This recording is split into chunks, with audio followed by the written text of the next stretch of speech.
Welcome back into the Sports Source. This segment brought to you by the Tapoco Lodge, and it is one fantastic place. And for one place, there are just so many different spots to enjoy. That's just a few of the different rooms there. Private rooms and private dining areas. You've got bars upstairs, downstairs, outside, by the river, an overlook above.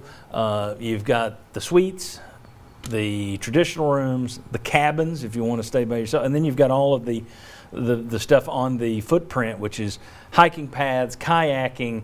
It's unbelievable and just a terrific place. If you've never been to the Tapoco Lodge, hop in your car, get up there, have a bite to eat at the Tapoco Tavern, or check them out online, tapoco.com, book your stay this week. It's a great place, great people run it, and it's a historic site there, the Tapoco Lodge.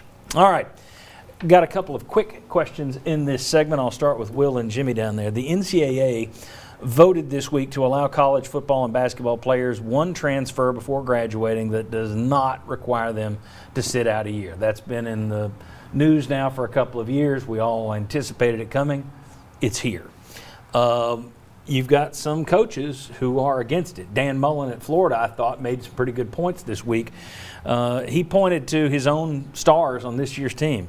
Quarterback Kyle Trask, tight end Kyle Pitts, and wide receiver Kadarius Toney, all late bloomers. And his question was, under the new rule, are they going to stick it out or go somewhere else? We've seen this in basketball already, and now this is just going to make it even wilder.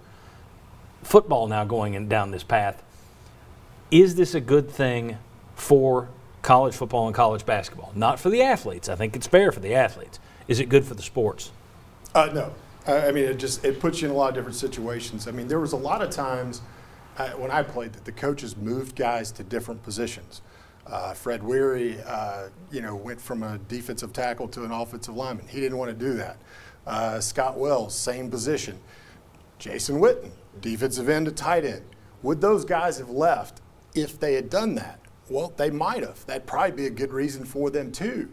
But it turned out for all of those guys that they probably may have not been very good as a pro or played as a pro at all to then 7, 12 Hall of Fame careers by playing the position the coaches thought that they were the best at. So the problem I have with this is that it won't be good for the sport is when a guy doesn't really understand where he's at. He's going to be advised by his family or his other friends or whoever that, hey, man, they're playing you at the wrong position. You need to go somewhere else. You know better than the coaches. And he's going to leave. And actually what would have been better for him and for the team and for the sport is him to have gotten moved to a different position. Yeah. I don't think it's good for the sport. Will's enumerated a number of the reasons. The other thing is I think it encourages quitting. We have a ton of people in the portal now. I think that portal is going to grow because I think people are going to be more quick to quit. As Will pointed out, if they change position and get in an argument with a coach. I had a coach that told me that Roy Williams decided to retire because of the portal and all the things going on with the NCAA. I've had two other coaches that I've talked to, their head coaches, that think this is going to be a mess. So for the sport, I don't think it's a good thing. Agreed. I don't think it's fair. It's better for the athlete if you're just looking at it, but in terms of if you're a fan of college football and a fan of college basketball, I don't think it's a good thing. I mean, you're already seeing it in college basketball. When you look at Jaden Springer and Keon Johnson, who came in for a year, you look at E.J. Anasicki, transferred in, transfer back out, and you're got 3 other guys transferring out this year. You don't get to, there is no more Dane Bradshaw factor, who you get to know as he improves year by year. Wayne Chisholm, that's gone already in basketball. It's just you get a guy who's here, 15 years from now, people are going to be saying, Keon Johnson, was he on the team with such and such, or was he on the team that did this?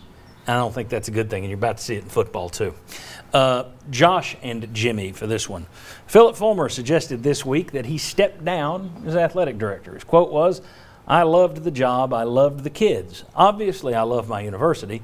It was a real tough decision from that standpoint, but I think it was the right thing to do." And yet he's still going to be paid $450,000 a year for the next 3 years, $1.4 million, because he decided to step down. At most schools, you either are allowed to step down to save face, or you are fired and you're paid a buyout. Only at Tennessee do you get to save face and take their money. Why is Tennessee paying Phillip Fulmer if he stepped down? Well, probably because he didn't step down all by his own choice, I would say is a fair description. And Tennessee often is not comparable to most schools. It's amazing. I think we're learning that. So it's probably confusing for fans. They're trying to read the stories and read the situation of what's gone on. But I thought that press conference when the firing of Jeremy Pruitt was announced was an odd one, and this just adds to it. Yeah, Fulmer said similar things at that time about stepping down, and so did Donde Plowman. I think there was an agreement that it's best for you not to continue Phillip Fulmer, and you don't need to be hiring the next football coach. If I'm Fulmer and they're saying, we're going to pay you this amount of money for the next 2 years, I'll take it. But I don't know that Tennessee necessarily was obligated to do it. But if they didn't do it this way, then it looks like it doesn't look like, then they would have to acknowledge they're firing him, right? And I don't think they wanted to do that. But Yeah, they didn't okay. want to acknowledge that they fired him. That's just, what a goofball place. You wonder how you're always running in the red. That's how you're running in the red. I can tell you this. If I were one of these people who'd written a donation to the University of Tennessee last year during COVID when they're begging for money and, we're in such straits, and I saw $1.4 million going as just a gift to Phillip Fulmer, I wouldn't be happy about that. I would be, next time I got a letter from UT, I'd be going, you know what?